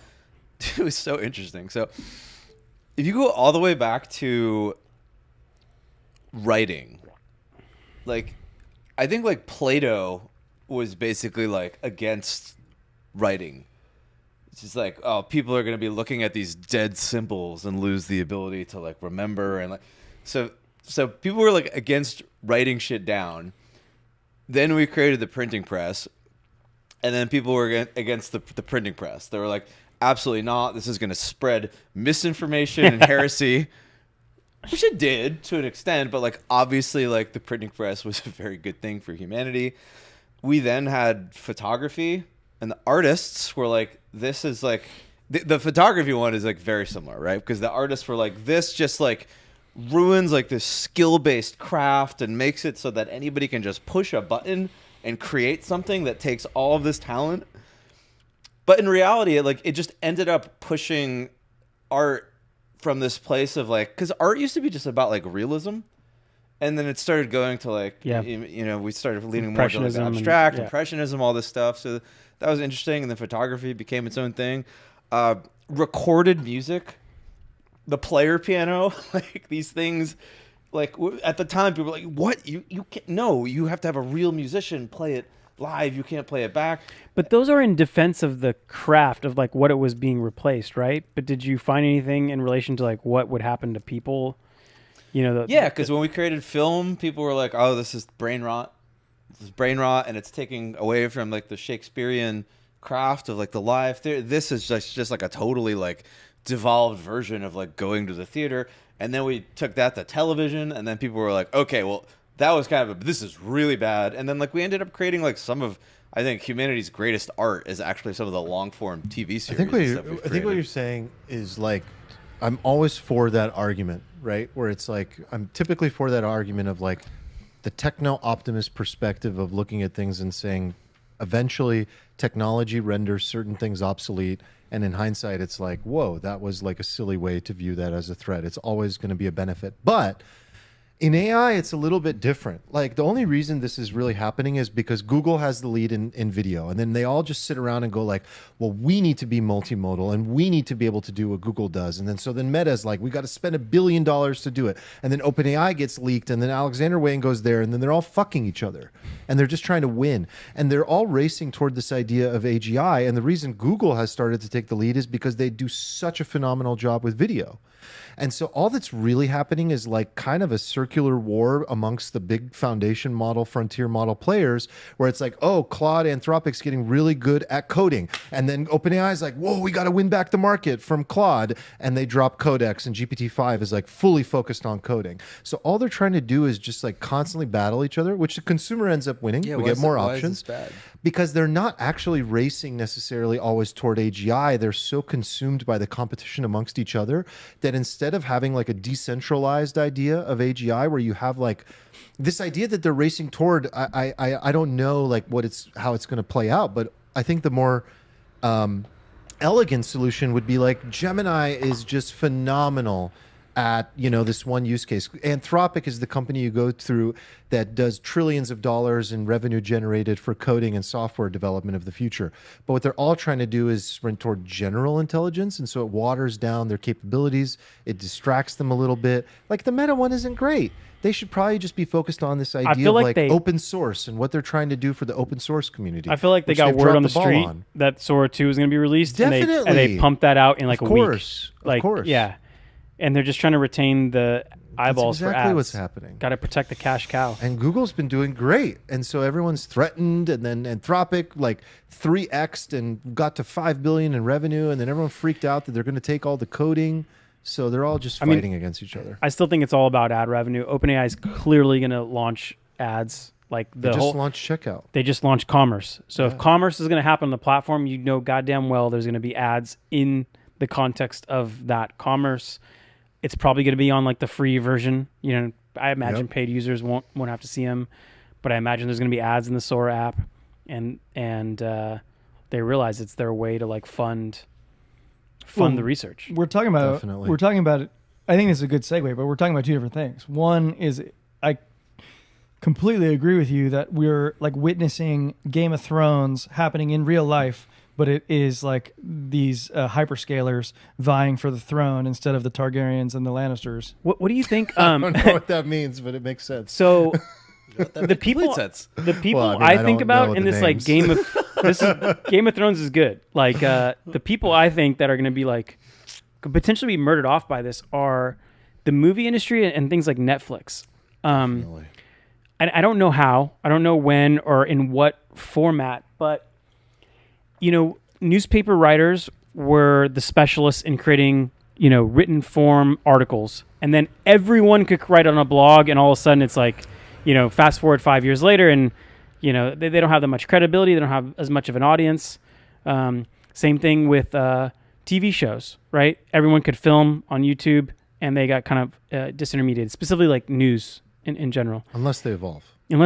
And I'm imagining that everyone's going to have the option to create a Netflix series or just kind of longer Netflix form becomes a entertainment distribution content platform if it evolves. But yeah, right. It could evolve into that. So they could either they could benefit sign from you this and your series that you create that's AI generated, right, and give you distribution. And they should. They should if they want to evolve. Or YouTube wins, or OpenAI's version of YouTube wins, where you like allow third-party contributors, because that's what ultimately that's wins. more fascinating to me than like AI versus AI. It's like what happens with like Netflix and YouTube. If I was in a position, like if I wasn't running a startup full-time and I was angel investing, I would be investing in the ownership economy.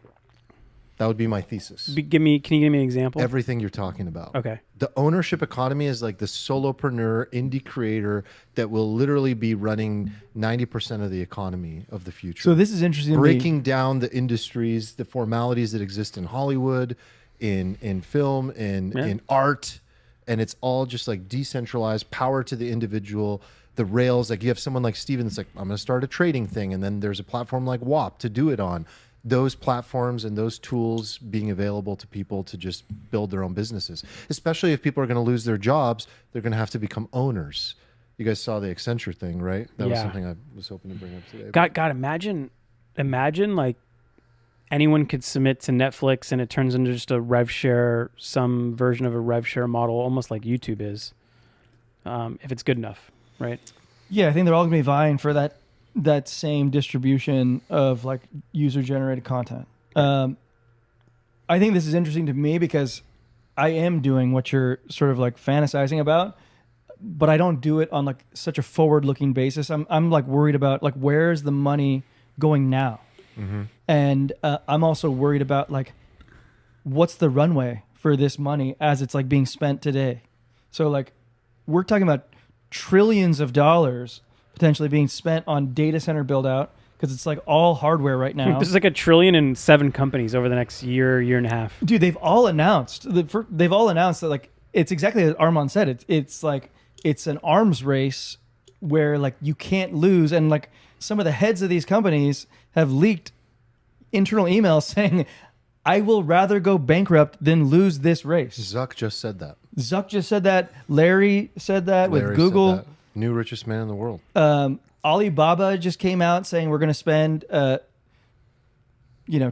what we previously announced we're going to spend in CapEx. Yeah, the summer's like AI doom of like, oh, are we in a bubble? Gone. They're just pushing the gas. No, we are for sure in a bubble, but this bubble is like, I think we're like early days bubble. Right. And I think this is very important to talk about because like, as we invest, I think we're all concerned about like, when does the bull market end? And I think the bull market ends with one thing. When the hyperscalers realize that the ROI isn't there and they stop spending CapEx. And like we spend so much time on like thinking about, well, what about M2? What about like macro shit? Like, no, this is the thing. It's the CapEx from the hyperscalers because they drive everything. And then there's also Ponzi games going on within the hyperscalers that we can talk about as well. But like a lot of circle jerking. Yeah, a lot of circle jerking. But ultimately, like this is a AI driven bubble. Everything else is trailing in the wake of it. I like what you're saying. So what is that like? What would it sound like when we hear it? Is it Nadella saying, "Hey, we're actually we're not going to hit the forecast of CapEx investment. We're going to be a little lower," and that's like the first hint of I actually the think shoe falling? It's going to take a little bit more consensus around it for me to be convinced because like Microsoft, for instance, tried to pull the plug on their data center spend. And they're like, no, we don't need to spend this much. And then they like plug back in. They're like, fuck, we got to spend way more. Just kidding. Just to keep up. So I think there might be some false starts of this like bubble popping as well. I basically am at the point of believing that we're in the early days of CapEx build out. And, I might be proven stupid on that. No, it sure seems I'm like glad it. You've come around to that. It sure seems like it. That's good. I disagree with you that it's not an M2 thing though. No, I think if I was going to make a Game of Thrones reference again, what I would say is that there is the War of the Five Kings happening at King's Landing.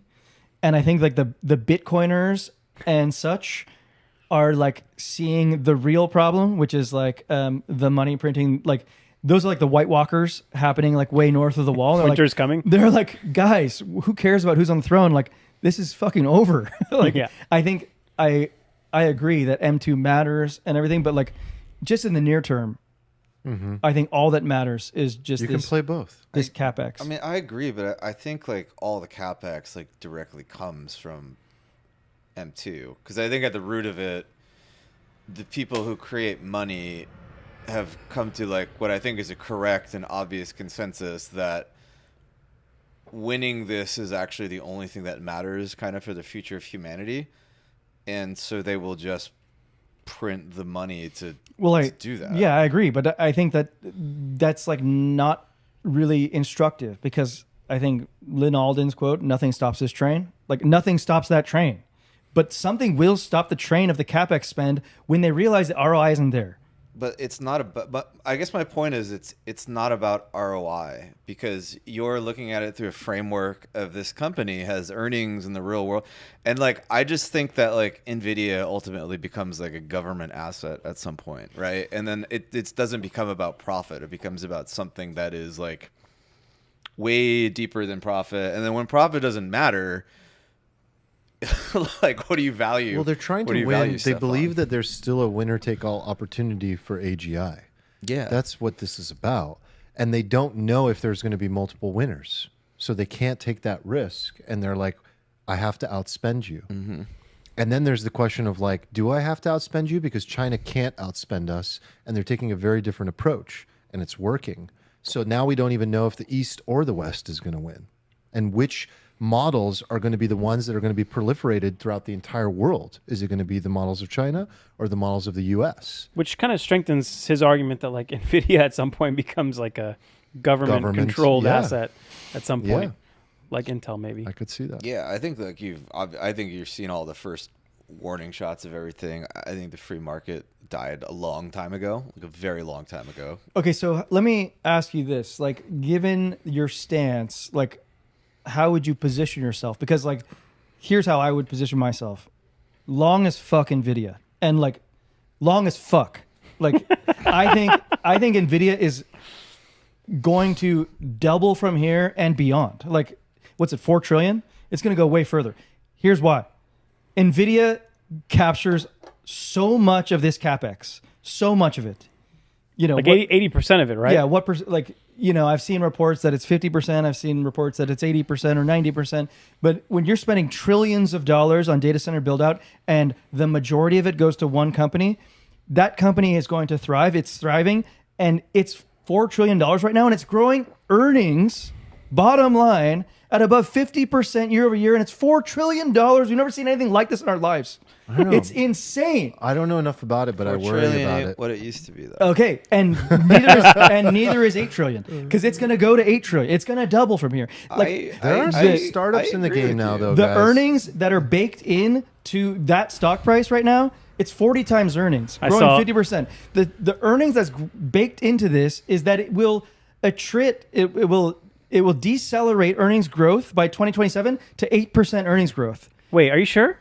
Yes, So, that's consensus. I saw Tom Lee post something that like forward earnings of NVIDIA are equivalent to like the earnings, the PE ratio of Costco and Walmart today. No.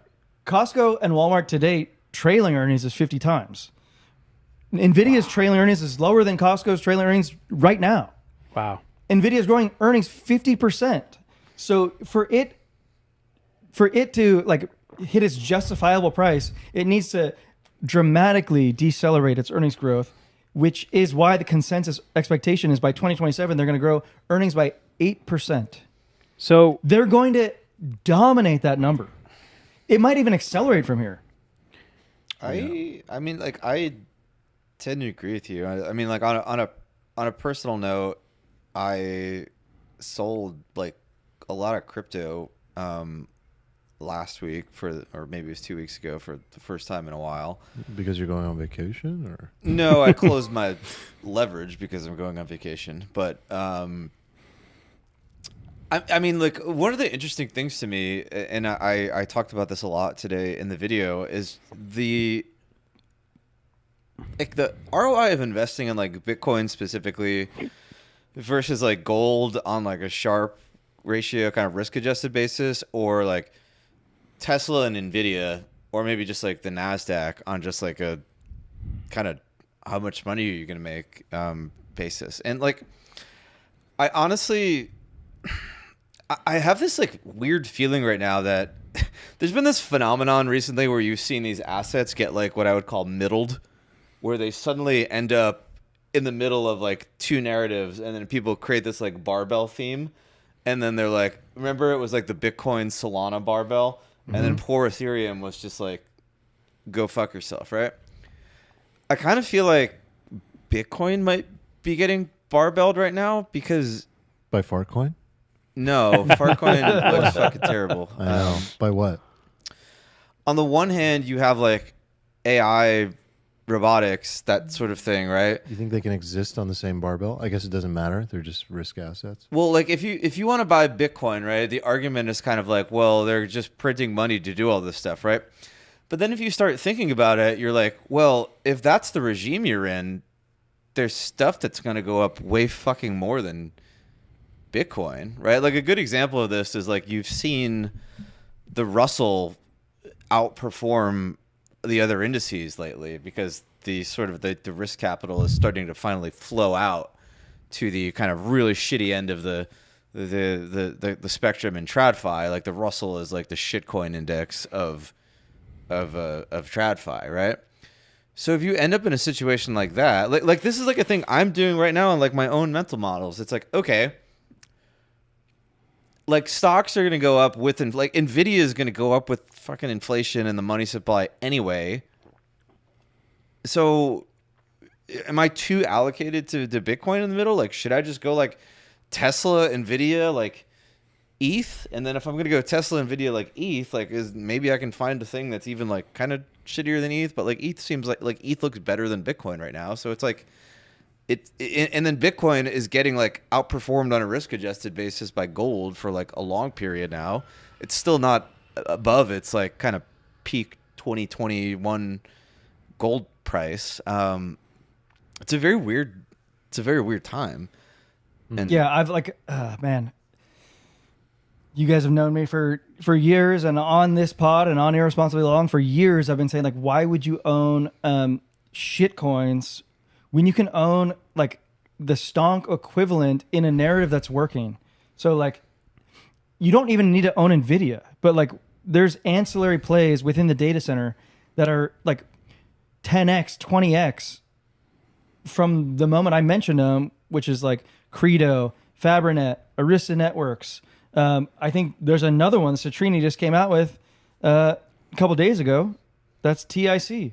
That's interesting. It's like you can play the data center not by just going straight NVIDIA, but you can play the data center by going like, well, what are the ancillary components that go into a data center? Or what about the services that are provided to a data center? Like, what about the maintenance? What about like the compliance? Like, there's a lot that can go into that like, why would you own Fartcoin?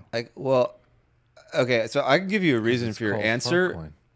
It doesn't involve Fartcoin, but like the reason you own these kind of long tail crypto assets is because you are literally, as of I think like a month or two ago, I think you have entered like this completely new golden age era of shitcoin investments, where you're talking about shitcoins that have prospects to do actual companies or have like ETF listings or stuff, right? So your assertion that like, yeah, you could buy these shitcos and they're better than alts, I think was correct before, but now you're talking about front running a giant pool of capital to a thing that didn't exist before. And so it's a little bit different now. I could actually make like quite a good bull case for like longer tail altcoins, maybe even just everything other than Bitcoin that's not a complete meme coin. And then maybe the memes pump again in like the very final stages of this. But yeah, like they're this, always like the end of the whip, right? Yeah. You need like that final tail to snap this you. seems like the golden age for like a fucking Lido or something. Something that had like a vague reason to exist, but ultimately it was just fucking worthless and was a gov coin. It was just stupid. But just keep like, in mind, when I say shitcos of stonks, I'm talking about like real businesses generating real cash flows that are awesome. I agree, that are but just small cap. what I'm telling you is there's already been tons of money allocating to these things for a while. I'm telling you, like, the reason to the bull case for the coins is that there's potentially like trillions of dollars of capital that is going to flow into these things in the coming years that is not there yet. And you can literally be there before all of them, which is different. Like, I think in the other instance now, you're maybe like trend following and you'll still do well, but like this could be like you got back into the internet after the internet exploded, before everybody realized the internet exploded, and then it became consensus that you just have to buy these companies. Okay, I actually think that we're probably in like 1997 of the .com 2 more bubble. years? 3 more years. Yeah. Like 1997, the .com bubble, and like we're with crypto. no with like data center and Okay. like all these stocks. I that agree are with that, but I associated. think crypto is in like 2012 or something. I think we're in 1997 of data center equivalent to internet boom, and you're talking about pogs. Except,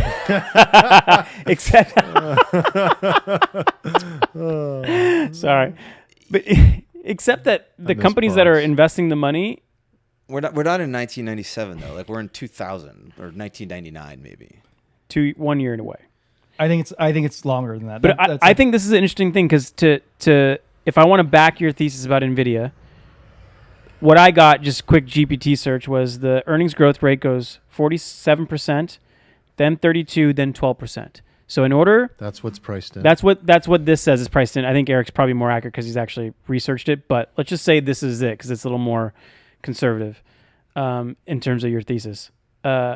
You'd have to, what the naysayers are saying, that at some point it's going to go slower than that, Yes. In 26, it's going to be less than 32%. In 27, it's going to be less than 12%. Yes. So if you believe, you have to believe that it's going to grow at least or greater than those rates to like ride your train. Exactly. And I was around in 1999 and 2000, and the PE multiples, like we often, like people often cite that, like, oh, the stock market is trading at a higher multiple than it was back in the .com bubble. Fucking companies are better.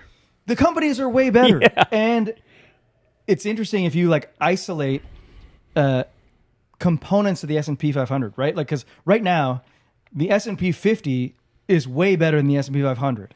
So if you compare the S&P 50 to the S&P 50 back in 1999, what was in there? Was like Build-A-Bear Workshop? I don't know. Back in those days, it was probably Amazon with no fucking earnings or no anything. They were selling books, but with like the promise of the internet, which was promising. They were like shitcoins. Yeah, they were shitcoins and they were promising. But now these companies are generating cash flows that are justifying an even higher price than what we're paying today, and we're calling them inflated. They're not inflated. These are the best companies we've ever seen. They are. But if he's right, that like the music stops in a year and a half, then the naysayers will eventually be right. Yeah. Like the music will, in my opinion, the music does stop. If you're right that like, hey, we're 2000, we're basically like a year and a half away from a little bubble pop in terms of CapEx going down. Yeah, maybe. I don't know. That was more for illustrative purposes. So you're still on board with what Eric's saying.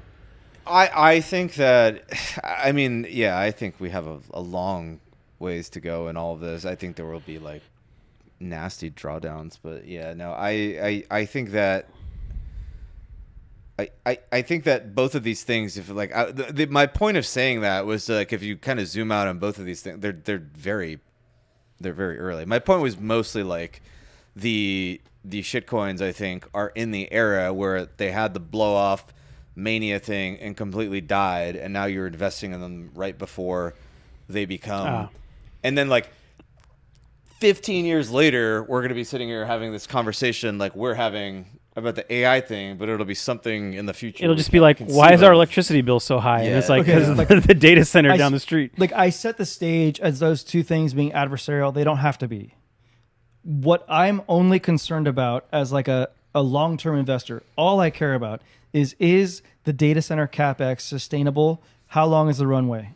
Because that sets the stage for everything, including what Steven's talking about. They don't have to be adversarial. They, like, as long as the bull market's raging, shit coins are going to fucking go too. But as long as the bull market's raging, that depends, in my mind, on if data center CapEx continues. Do you think the new ideal portfolio is like 30% 3x NVIDIA and like 70% gold? Yeah, what do you think the ideal, if you had to sum it up in like 2 or 3 categories? Is the barbell 3x NVIDIA and gold, and then we just figure out which? I'd probably maybe a 50-50 of 3x Tesla, 3x NVIDIA, and then gold. I don't know the future. I would probably rather be 3x NVIDIA and nothing else. I'm still, not financial advice? I'm still very into Hood. No, I love Hood. I mean, you ever think about if we just kept the all-in Hood trade at $7 as it's here at like? Is anyone still holding that, by the way? Are you still holding some? I rebought like a huge size at like $80, so I'm doing quite well in the last like 2 months. But I still think about I flipped it for like a 2 or 3x or something. The clients are still holding it. Hey, get mine at 65. All your clients are happy. It's really just the most amazing stock for like the side effect of everything that's going to happen, which is basically just everybody giving up in degenerate gambling and the legalization of all perps. And can you imagine, like, we haven't even gotten to the world where everybody's trading Tesla and NVIDIA perps. Like I might quit crypto forever. Like once I can day trade like Tesla perps. I mean, that just sounds like amazing.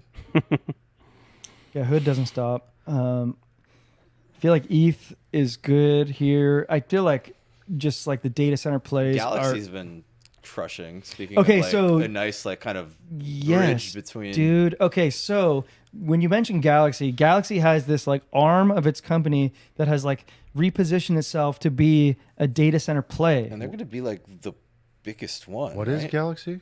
Galaxy Digital, right? Is Yeah. what you're talking about. Mike Novogratz's. They typically just held crypto assets and investments in crypto companies, and they provided over-the-counter services. And I don't know if they're a market maker, but I know they did over-the-counter services. Yeah, That's right. And one of their business segments had like repositioned itself to be like an NVIDIA GPU. We buy the GPUs, then we rent it out. And like this is a common thread amongst like a bunch of like Bitcoin miners. So if you look at like Iran or Wolf or Hut, look at the charts of all these things. They're blowing up huge. And it's like this is the exact same narrative as like CoreWeave. And like as long as the data center narrative is in play, then that like CoreWeave, Iran, Hut, that's still in play. So I think you keep that going too. But they hold the most risk. Like NVIDIA is in a good spot because they sell their GPUs off to these guys who rent them. So NVIDIA holds no risk. They have they don't have the inventory. Like when the music stops, they have cash and everybody else has these GPUs that like may or may not be worth anything. It's kind of like the NFT craze where it's like if you're the creator of the NFTs, you sold all those, you got the ETH or you got the cash, and everybody else got the worthless JPEGs. I gotta start charting 3x NVIDIA as my like baseline unit. I'm gonna start charting everything versus 3x NVIDIA's 3x cash. NVIDIA. I mean, it's just like kind of like the big question. Like, how does this look like? So It's such if an like easy thing. global liquidity peaks in, let's say, Q1 or Q2 of next year, Why do you think that's gonna happen? just let's say Michael Howe's right. Like don't go into it any Nothing further. stops this train. So that goes down, but maybe interest rates go down. So in order to fund the CapEx, debt gets cheaper. The train still Nothing moves stops the forward. train. Okay. Nothing stops the train. The only thing that stops Get the on bull the mar- train the or only thing that be stops the poor. bull market is this CapEx spend stopping, and I don't think it does. It doesn't because the government won't let it. This AI 2027 is kind of a good Sounds like guide. there could potentially be a sprint until like 2029, 2030. I agree.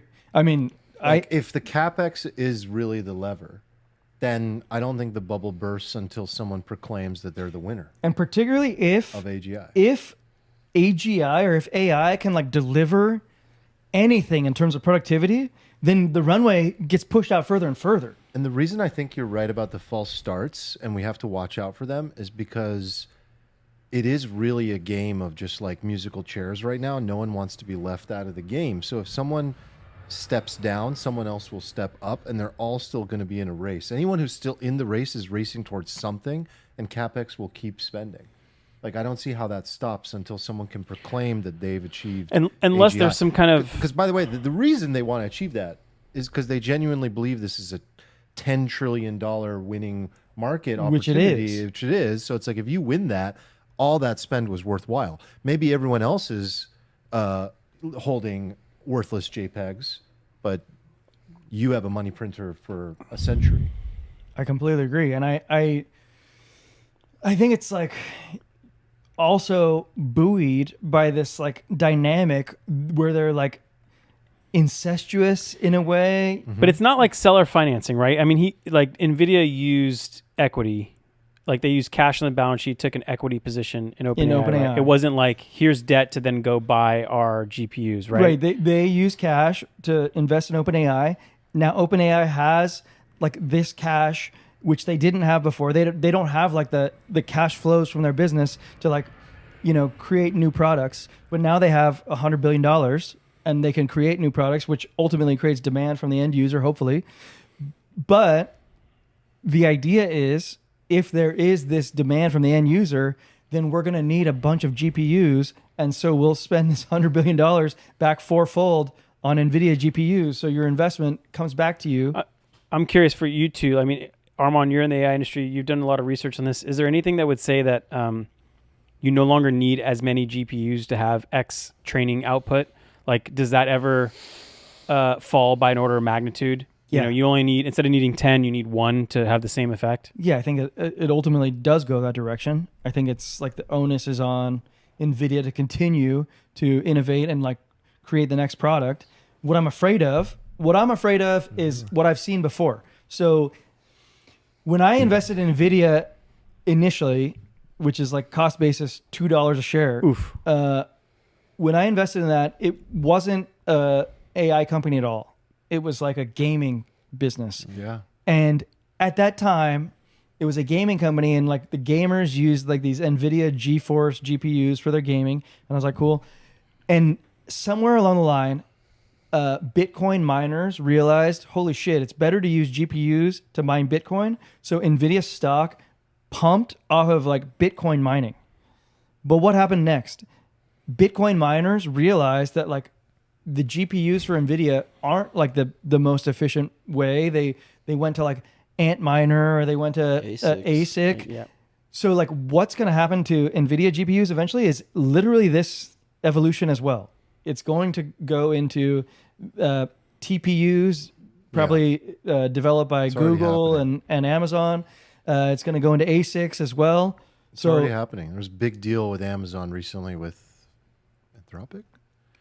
Somebody. Absolutely. So You know. I'd be like very worried about that for NVIDIA, but like, That's what I'm worried about. but if you're like going to invest on the NVIDIA narrative, I don't think you need to invest in NVIDIA NVDA.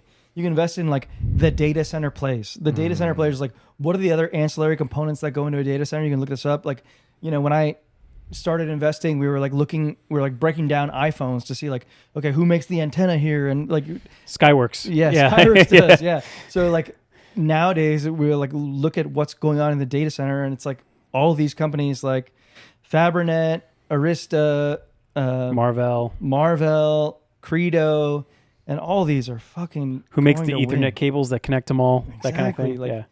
You still need low latency, low temperature, high throughput. Like the same tenets apply, whether it's an iPhone or a data center. I loved this. This is fun. Well said. That was fun. Can we put more Nick, more we- money stuff in the front next time? Yeah. Yeah. Yeah. Kind of fun. I want to wrap up with, you got a big one coming up.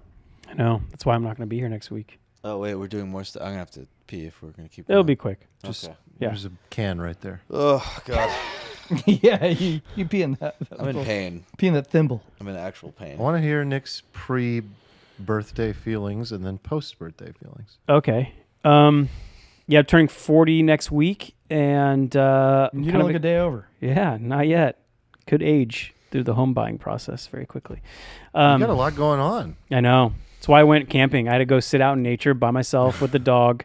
Be like, I'm making some big Congrats decisions. on home purchase. Yeah, thank you. Dude, Is it I'll tell you one thing. final? 40-year-olds look different out here. Yeah. Final? Yeah, it's done. Got keys. Oh. Yeah. This guy was gaslighting us the whole time on Alfalfa Pod, you saying got a he'd never house? buy a house. Congrats. Congrats on your Congrats, poor dude. financial decision. Yeah. It's funny. I mean, it'd be funny to talk about one time, but yeah, I mean, I compared both, and I'm like, this is probably still not optimal, but it looks fun. Anyway, yeah, I guess the thoughts are now is like usually around big milestones. Previously, I've did a lot of planning, right? Like, cool, milestone, what's next? And this one is very different. It's way less planning and like thinking and scheming more, and it's more just like, I don't know, being thankful, grateful, like kind of just relaxing into it about everything that has been to this point. I told you guys yesterday on our meeting that I like been listening to a lot of Alan Watts. Yeah, I didn't Recently see that more? coming. Whoa. And I don't know, one popped in my feed and I was like, yeah, this is what this feels like right now. And there's still goals, right? But like, I don't know. He's got this great analogy that he talks about playing and dancing and how, you know, the goal of playing a song is not to get to the last beat of the song and the last tone. That's not it. Same thing like a dance. It's not to get to the last. yeah, made it. Yeah. I got to the last, move of the dance. It's Fastest dancer. The yeah. It's like it's to actually compose the music. the playing of the song, of doing the dance as you're doing it. There's no like this ultimate final goal, and maybe it's because like I'm kind of reaching some of my goals, and maybe that's part of it. But also just realizing that, and maybe this just comes with age, like less friction, less resistance, maybe with life. Less micromanaging the certain pieces of it. I think Eckhart Tolle said, like, the more you resist, the more you get stuck with things. And I've in the past been like, oh, why did I do that? Or why did I do this? I wish I would have done that. And then you end up getting stuck with that, like, battle internally in your head if you go over and over it more. And so now I'm like, you know what? This is where life is taking me. I'm just going to kind of go with it. Very similar to Michael Singer's, like, second book, Surrender. That's what I was thinking of as you were Yeah. talking. It's like him and Alan Watts kind of mesh on that. Yeah, it's- Very well. this No, I is just like great. the way you're talking. Like, yeah. Yeah, talk dirty to me. I love this. So just trying to, like, This train never stops, by the way. yeah. So just trying to relax more into life. And I think when you do that, you become more open to, like, whichever way it kind of floats with you. And I don't know, as you get older too, I think you realize that, like, when you're 20, there's like 27 different paths you can take. And as you get older, obviously the path starts to narrow. You make commitments like getting married or taking, starting a business, and the path's kind of narrow. And then you're like, okay, well, this is kind of like roughly my path now. And I think I might as well just be okay with it, relax into it. If it changes, I'll let it Yeah, so change. that's probably very different than how you felt at 30. Way I different. imagine. Way different. It was Like 30 is like, I still have to make decisions, decide, Yeah. like carve that path. But you feel like now you've carved a path and you're settling into it. Yeah. So there's a Tony Robbins event that is just, like I said, coincidentally the day after my birthday. And I was like, what a good way to get a little refresh in, some For mental my training. 30th, Nick and I went to Australia for a Tony Robbins event. For the Day with Destiny. The 7 day. day. Yeah. It was intense. Yeah. And We now did- he's your client. Yeah. I Yeah. know. We How didn't the see world one bit of turns. Australia. Yeah, Not we one didn't. bit. We didn't. We We did jump in the ocean. We did jump in the ocean, but anyway, so yeah, in 2 That'll weeks be fun. I'm excited to we'll celebrate talk with you. about it. Yeah, Arman and I are going I'll be together. there. He's going for work reasons, but Not really. Just was invited. yeah. Yeah. You guys Not are in the really gonna be diamond working. seats. I'm gonna go. I'm gonna go carry on to Arman's cape into the diamond seat area. I'm somewhat related to Steno. Can I drag in your coattails, please, into the diamond area? Anyway, It's literally at a stadium. It's at the Honda Center in Anaheim. Oh, that's where the Ducks play. I How many think. people are? It's going to be like thousands. and like Tony's getting a little older, so Mm-hmm. he hasn't made a West Coast visit in 5 years, I think. Really? Yeah. Wow. So anyway, that's why I think it's a good time to go. Might be the last time. The Last Dance. Could be. Wow. You look in physical pain. Are you okay? literally Okay. All fucking right. dying. All right. No one. I said there's a can. Okay. For the sake of Steven's bladder. That's we'll- already we'll end here. damaged. Yeah. No, let's bring up another topic. What do you think about life? All right, great pod, guys. All right, guys. Yeah, that was fun. Thanks for joining us. Everyone, thanks in the chat for... Dude, that was like 50-50 that he knocked over a camera. That was like the I least... thought That was so like close. unplug everything. That was the least Yeah. athletic That was exit pure I've ever seen. stomps. Does he That play was- pickleball? Yeah, that was stomped. pickleball. That was a Yeah. pickleball. You know, move. like Twinkle Toes? That was the opposite. I think he tore his ACL on the way out. All right, guys. Yeah, thanks for joining us. Thanks for joining the chat. If you haven't already, like the video. It helps. Go to alfalfapod.com to join the Discord. Otherwise, these two gentlemen, all the aura, 100% of the aura. I've been see you next let's checking week. go. out Let's comments. let's get a cool guest. I want comments in the Spotify about what you felt about the pod. It's a great way. Like, there's no other way to comment on. You could do it on YouTube, but also Spotify is where a lot of our listeners are. So It's true. leave a comment on the episode in Spotify. I've been Okay. checking them out. All right, Chiefs. Peace. Salute to you. Later, Adios. friends. Later. Bye.